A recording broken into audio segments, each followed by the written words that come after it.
आपका गांव ततारपुर है, यहाँ तक आने में हमें पापड़ बेलने पड़ गए। सड़क बहुत ख़राब है आपकी। अब आप आवाज़ क्यों नहीं उठाते यार? सड़क का निर्माण तो कम से कम होना चाहिए आपके नेशनल हाईवे से आपके गांव तक का। देखिए, मैं चाहता तो ये इंटरव्यू आपको पलवल में दे सकता था आके। मैं चाहता था कि मीडिया वाले भी आएँ और ये चीज़ देखें। हाँ, देख लिया आपने। पृथला क्षेत्र की हालत कैसी है। पृथला क्षेत्र का सिर्फ यही सड़क नहीं सर, ये तो 1.5 किलोमीटर आप चल के आए हो। 1.5 किलोमीटर में पेट का पानी काफ़ी हिला है। आप यहाँ से जब लेफ्ट की तरफ मुड़ते तो 2 किलोमीटर आगे विधायक जी का गाँव है। अभी तो आपका पेट का पानी हिला था, जब आप वहाँ से जाएंगे तो आप तंडोले मंडोले वाली कंडीशन में जाएंगे।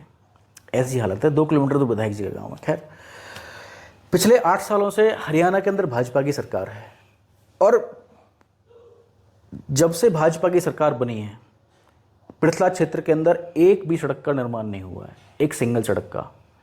मैं तो पूरा क्षेत्र घूमता हूँ, मैं तो चैलेंज करता हूँ यहाँ के भाजपा के नेताओं को और पीडब्ल्यूडी मिनिस्टर, शायद जेजेपी के दुष्यंत जी हैं, उनके नेताओं को, कि आप हमें बताएं कौन सी सड़क अच्छी है, किसका निर्माण हमारे पीडब्ल्यूडी मिनिस्टर ने करवाया है, किसका निर्माण हमारे भाजपा नेताओं ने करवाया है।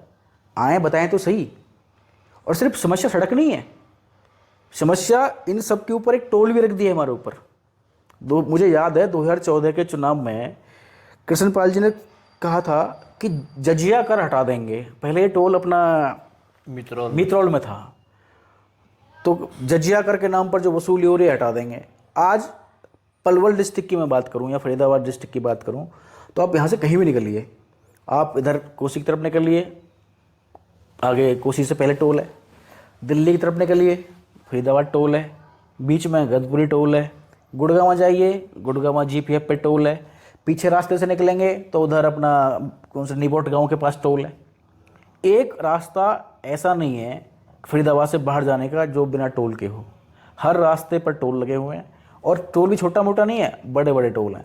अगर आप टोल नहीं दोगे या आप कुछ एग्जाम्पशन लेना चाहते हैं तो हमें बदमाशी होती है, गुंडाई होती है स्पष्ट। लेकिन नेशनल हाईवे का निर्माण जो काफ़ी हुए हैं, एलिवेटेड पुल भी बने हैं और दूसरे पुल भी बने हैं नेशनल हाईवे पे, अगर आप सफ़र करेंगे तो बहुत जल्दी पहुंच भी जाएंगे सफ़र पर। तो केंद्रीय मंत्री कृष्ण पाल गुर्जर का ये भी कहना है कि अगर आप सफ़र हवाई जहाज़ का करोगे तो किराया हरियाणा रोडवेज का नहीं लगेगा, हवाई जहाज़ का ही लगेगा। जाहिर सी बात है, ये तो टोल तो देना ही पड़ेगा। हाँ, बड़ा अच्छा सवाल पूछा आपने। मैं आपका बड़ा एक बहुत अच्छा उदाहरण वाला जवाब दूंगा।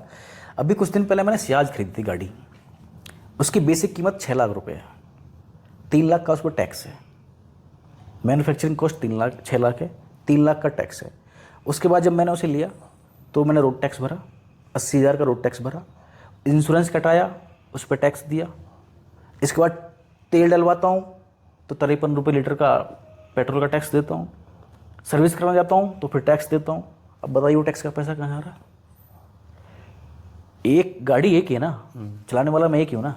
पेट्रोल डलवा रहा हूँ तो टैक्स दे रहा हूँ, सर्विस करवा। आप थोड़ी दे रहे हैं, तो सत्ता पक्ष के नेता हैं, मंत्री हैं, विधायक हैं, सांसद हैं, तो सर वो सब दे रहे हैं। वो तो कमा रहे हैं ना, को फायदा फर्क क्या पड़ता है? सवाल मेरा इक्वल हो गया ना। नहीं, बात ठीक है। भारत मेरा के नागरिक जो भी हैं, चाहे कांग्रेस का है, चाहे बीजेपी का, इनेलो का, सामाजिक है, धार्मिक है, सर मेरा सवाल ये है, सबको एक समान खर्च करना पड़ रहा है। तो जाहिर सी बात है सर, मैं एक आम आदमी की तरह बात कर रहा हूँ, पॉलिटिशियन बात नहीं कर रहा। मैं कह रहा हूँ जब एक आम आदमी को व्हीकल खरीदता है उसमें टैक्स देता है, उसके बाद उसका रोड टैक्स देता है, इंश्योरेंस लेता है तो टैक्स देता है, उसकी सर्विस कराता है तो टैक्स देता है, और पेट्रोल डलाता है तो 53 रुपये यानी कि पेट्रोल की कीमत से ज़्यादा टैक्स देता है। अब वो टैक्स का पैसा अब फिर रोड पे चलता है तो फिर टैक्स देता है। यानी कि वो एक ही व्हीकल से कितनी बार टैक्स दे? आपने ले लिया ना एक बार, आप उसके बाद हर कंपोनेंट पर टैक्स ले रहे हो। अब फिर क्या, तो एक भी ये रोड कहाँ से बनेंगे? जो पहले आपने टैक्स लिया वो पैसा कहाँ गया? आपकी दिल्ली में सरकार है, वो जीएसटी वो वसूल कर रही है। आप ये देखिए, जब नहीं आप ये ना, आप तो जीएसटी खत्म कर सकती है। देखो मैं बता रहा हूँ, राज्य सरकार के ऊपर डिपेंड करता है। आप देखो पूरे नॉर्थ इंडिया में या पूरे इंडिया में सबसे सस्ता पेट्रोल कहाँ है? दिल्ली में। आज से नहीं हो तो कई सालों से। सबसे सस्ता डीजल कहाँ है? दिल्ली में। आज हरियाणा के अंदर सीएनजी 87 रुपये मिलती है और दिल्ली के अंदर 73 रुपये मिलती है। सबसे सस्ती है ही नहीं है। सीएनजी को ये आहिस्ता आहिस्ता आहिस्ता आहिस्ता पर्दे के पीछे 40 रुपये से 87 पे ले आए, पता नहीं चलने दिया। किसकी जेब पे पड़ रहा है? महंगाई तो हमारी जेब पे पड़ रही है ना। तो जब इतने सारे टैक्सेस ऑलरेडी हैं तो टोल टैक्स की ज़रूरत क्या है?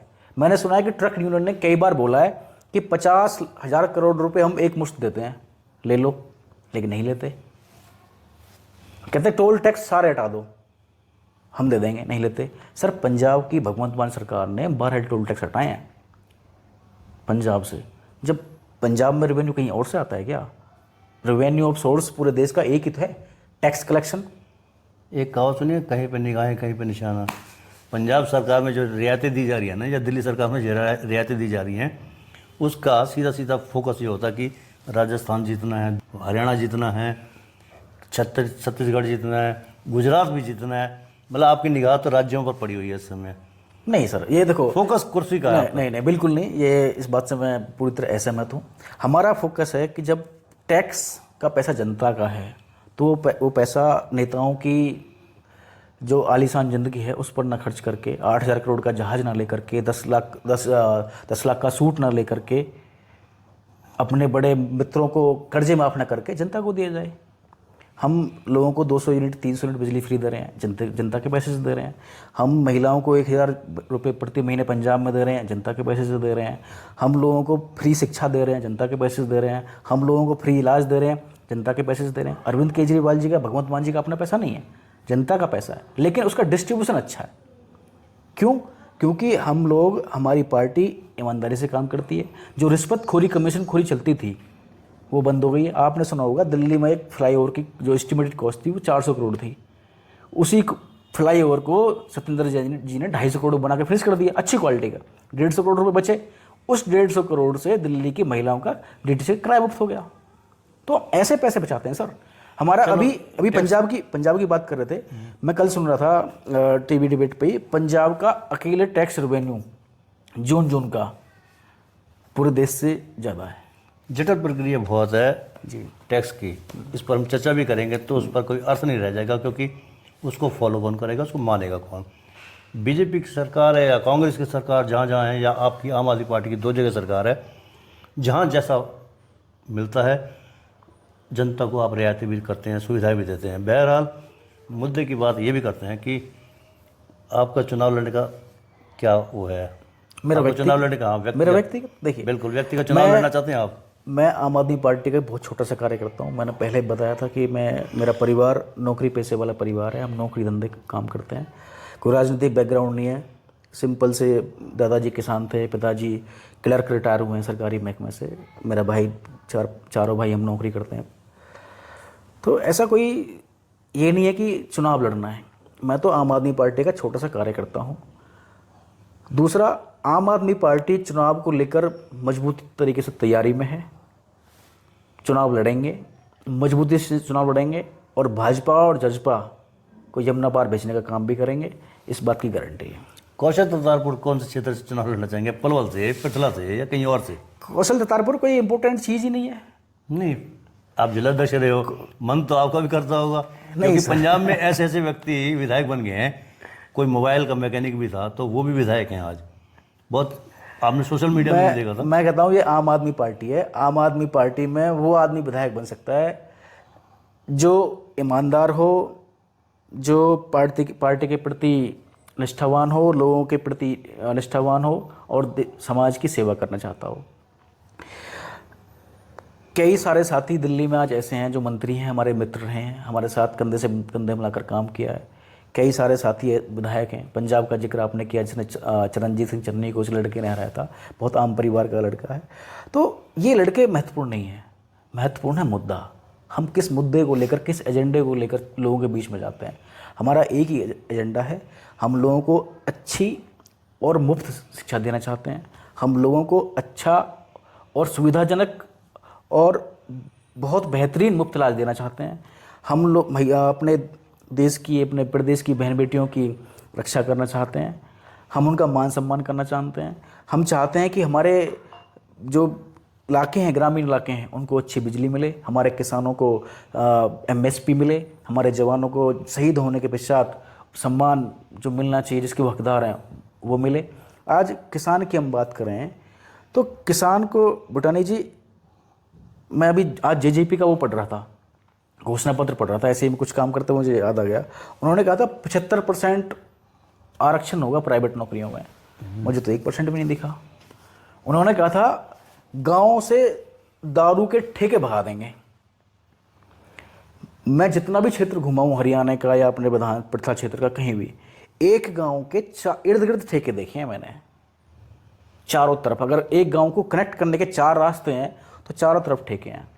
उन्होंने कहा था कि 51 रुपये हम पेंशन कर देंगे, 2750 हुई है लड़गुत के अभी पीछे। उन्होंने कहा था कि हम युवाओं को 11,000 रुपये बेरोजगार भत्ता देंगे। किसको मिला बेरोजगार भत्ता 11,000? उन्होंने कहा था 16,000 रुपये मिनिमम वेजेस कर देंगे। आज भी 10,200 रुपये है हरियाणा के अंदर। तो ये हम सिर्फ खोखले वादे नहीं करते कि खोखले वादे करके आएंगे, हम तो कहते हैं। हमारा नेता अरविंद केजरीवाल जी, आपने सुना होगा, दिल्ली के चुनाव में भी ये कहा था कि पंजाब के लोगों और दिल्ली के लोगों, आपको लगता है कि मैंने पिछले 5 साल काम किया हो तो मुझे वोट देना, नहीं तो नहीं मत देना। मैं चुनौती देता हूँ भाजपाइयों को और जेजेपी वालों को कि किसी भी जनसभा में अपना मैनिफेस्टो पढ़ दें। अगर इनके अंदर हिम्मत है, इनको लगता है कि मैंने काम किए हैं, तो अपना मैनिफेस्टो पढ़ दें। और हम नेशनल लेवल की बात करें तो क्यों मोदी जी हर बार भटक जाते हैं?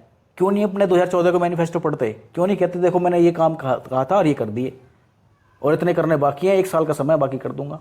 क्यों मनोहर लाल खट्टर जी आज तक अपने मैनिफेस्टो को नहीं पढ़ते? सर कुछ किया ही नहीं है, धरातल पे कुछ किया ही नहीं है। सिर्फ देश को जाति और धर्म के नाम पर बांटने का काम किया है। इसके अलावा उन्होंने कोई विकास का काम नहीं किया। मोहना में 30 तारीख को जजपा की रैली होनी थी, बाढ़ के आने की वजह से अब स्थगित हो गई है। उसमें भी जेजेपी अपनी बात को रखती है कि किस प्रकार से उनकी सरकार, टोटली सरकार उनकी नहीं है, साझीदार है। इसलिए जो वायदे उन्होंने किए थे वो वायदे अब तक पूरे नहीं हो पाए। काफ़ी वायदे पूरे कराए हैं, लेकिन जब उनकी सरकार होगी हरियाणा में तो सारे वायदे पूरे किए जाएंगे। 2013 में जब हमारी 28 सीटें आई थी तो अरविंद केजरीवाल पहली बार मुख्यमंत्री बने थे। मुद्दा था जन लोकपाल। जब जन लोकपाल को अरविंद केजरीवाल विधानसभा के अंदर लेके आए तो कांग्रेसियों ने इसका विरोध किया था। अरविंद केजरीवाल जी ने तुरंत मुख्यमंत्री पद से इस्तीफा दे दिया था। मैं ये बात इसलिए कह रहा हूँ कि मैं जजपा के मित्रों को याद दिलाना चाहता हूँ कि अगर भाजपा के लोग आपकी बात नहीं मानते, छोटा मोटा अलायंस नहीं है, 10 सीटों का अलायंस है, अगर भाजपा के लोग आपकी बात नहीं मानते क्यों नहीं सरकार छोड़ देते? क्यों मलाई सत्ता की मलाई पर बैठे हो? क्यों मतलब मलाई खाने के चक्कर में हो? बात यह है कि जजपा और बसपा दोनों एक है, इनकी नियत ही काम करने के लिए। मैं वही बताया आपको, इन जितने भी वादे पूरे किए थे एक भी पूरा नहीं हुआ। ना 75% रोजगार का वादा पूरा हुआ। बताने वाले थे जजपा की रैली जो 30 तारीख होनी थी स्थगित हो गई। मैं अब चैलेंज कर रहा हूँ रैली ना, तब बता दें। और 30 तारीख की रैली स्थगित करने का बटानी जी कोई बाढ़ मुद्दा नहीं था। बाढ़ मंत्री कौन है? हरियाणा का डिजास्टर मंत्री कौन है? दुष्यंत चौटाला है ना। विभाग उनके पास। कितनी बार आए हैं? एक बार देख के चले गए, उसके बाद पूछने आए, किसी से पूछा क्या हाल है? कितने सारे लोगों के खेत खराब हुए हैं, कितने सारे लोगों के बोरवेल खराब हुए हैं, कितने लोगों के घर मकान गिरे हैं? किसी से पूछने आए कि भाई तुम्हारा क्या हाल है? किसी से पूछने नहीं आए। उनको पता था कि जनता के बीच में जब जाएंगे तो जनता उनके सुनने वाले नहीं है। आज मैं कह रहा हूँ 30 जुलाई की पोस्टपोन किया ना, अगस्त की भी पोस्टपोन करनी पड़ेगी, क्योंकि बाकी भी हालात सामान्य नहीं होने वाले। लोग इनको कहीं भी बैठने की जगह नहीं देने वाले। तो ये थे हमारे बीच में आम आदमी पार्टी के पूर्व जिलाध्यक्ष और पृथला विधानसभा क्षेत्र से टिकट के दावेदार भी। हालांकि स्पष्ट तौर पर उन्होंने नहीं कहा, लेकिन कहीं ना कहीं इशारा, जो उनके साइन बोर्ड लगते हैं, जो उनके प्रचार के बोर्ड लगते हैं, उनमें कहीं ना कहीं स्पष्ट बताता है कि वो पृथला विधानसभा क्षेत्र से तैयारी कर रहे हैं। आम आदमी पार्टी के बारे में उन्होंने विजन बताया और दावा किया कि 2024 में उनकी पार्टी की सरकार होगी। नीचे जो आप देख रहे हैं YouTube channel, Facebook page, Instagram, Twitter handle, इसको आप लाइक फॉलो अवश्य करें। इसके कमेंट बॉक्स भी अवश्य करें और इस लिंक को शेयर भी कर दीजिए। वोकल फॉर लोकल के हमें आपका इतना सा सहयोग जरूरी है। धन्यवाद। जय हिंद, जय भारत।